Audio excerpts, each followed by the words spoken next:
Hello friends, നമുക്കൊരു മാങ്ങാപ്പരക്ക് ഉണ്ടാക്കിയാലോ. അതിനു വേണ്ടി നാട്ടുമാങ്ങയാണ് എടുത്തിട്ടുള്ളത്. 6 നാട്ടുമാങ്ങ എടുത്തിട്ടുണ്ട്. അപ്പോൾ അത് ഞാനൊന്ന് മുറിച്ചിട്ടിട്ട് ആക്കാം. ഇതേപോലെ അരിഞ്ഞിടുക. കണ്ടല്ലോ, ഇതേപോലെയാണ് അരിഞ്ഞിടേണ്ടത്.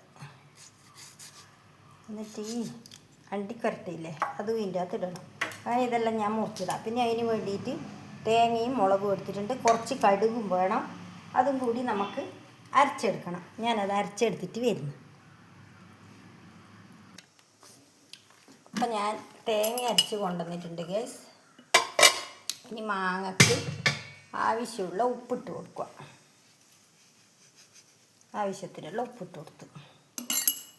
തേങ്ങ ഇത് അരച്ച് കൊണ്ടുവന്നിട്ടുണ്ട്. ഇനി എന്നാ വേണ്ടതെന്ന് വെച്ചാൽ നമ്മളെ കൈ കൊണ്ട് വേണം ഇതിന് ഇതേപോലെ ഉപ്പെല്ലാം ഇതിന് പിടിക്കാൻ വേണ്ടിയിട്ട് ഇങ്ങനെ ആക്കണം. ഇതാണ് ഇതിൻ്റെ ടേസ്റ്റ്. ഇങ്ങനെ തന്നെ ചെയ്യണം. അയ്യോ, എങ്ങനെയാണ് കൈ കൊണ്ടാക്കുമെന്നൊന്നും വിചാരിച്ചിട്ട് ആരും ചെയ്യാണ്ടിരിക്കരുത്. പിന്നെ നല്ല മധുരമുള്ള സൈസ് നാട്ടുമാങ്ങയിരിക്കണം. അധികം പുളി ഉണ്ടാകാൻ പാടില്ല. പുളി ഉണ്ടോയെന്ന് ചോദിച്ചാൽ ഉണ്ടാവണം. ഇതാ തേങ്ങ അരച്ചതും കടുവും ഇതിലേക്ക് ഒഴിച്ച് കൊടുക്കുന്നുണ്ട്. എന്നിട്ട് വീണ്ടും എല്ലാം കൂടി ഒന്ന് മിക്സ് ചെയ്യാം. എന്നിട്ട് ആവശ്യത്തിന് ഉപ്പുണ്ടോ നോക്കാം. ഇപ്പോൾ ഉപ്പുണ്ട്, എരിവുണ്ട്, അതിൻ്റെ മധുരമുണ്ട്, പുളിയുണ്ട്, എല്ലാം ഉണ്ട്. എൻ്റെ പൊന്നോ, ഇത് തന്നെ മതി. വാവ്, അടിപൊളി ടേസ്റ്റാണ്. ഇനി ഇതിന് നല്ല അടിപൊളി ഒരു വറവും കൂടി കഴിച്ച് കഴിഞ്ഞാൽ കടുകും മുളകും കറിവേപ്പിലയെല്ലാം ഇട്ട് ഒരു വറവും കൂടി അങ്ങ് കഴിക്കാം നമുക്ക്.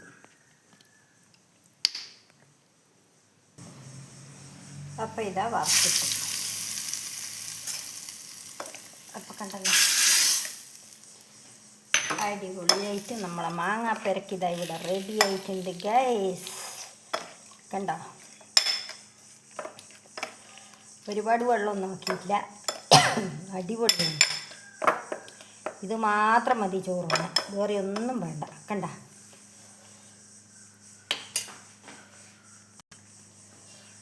ഇതൊരാൾ ആവശ്യപ്പെട്ട പ്രകാരം ഞാൻ ഉണ്ടാക്കിയതാണ്, അവരെ കാണിച്ചു കൊടുക്കാൻ വേണ്ടി. അപ്പോൾ എല്ലാവർക്കും എൻ്റെ മാങ്ങാപ്പരക്ക് ഇഷ്ടപ്പെട്ടിനെന്ന് വിചാരിക്കുന്നു. അടിപൊളി സൂപ്പർ ടേസ്റ്റാണ്. എല്ലാവരും ഉണ്ടാക്കി നോക്കി ഇതേപോലെ. അപ്പോൾ നിങ്ങൾക്ക് മനസ്സിലാവും ഞാൻ പറയുന്നത് ശരിയാണോ അല്ലയോ എന്ന്.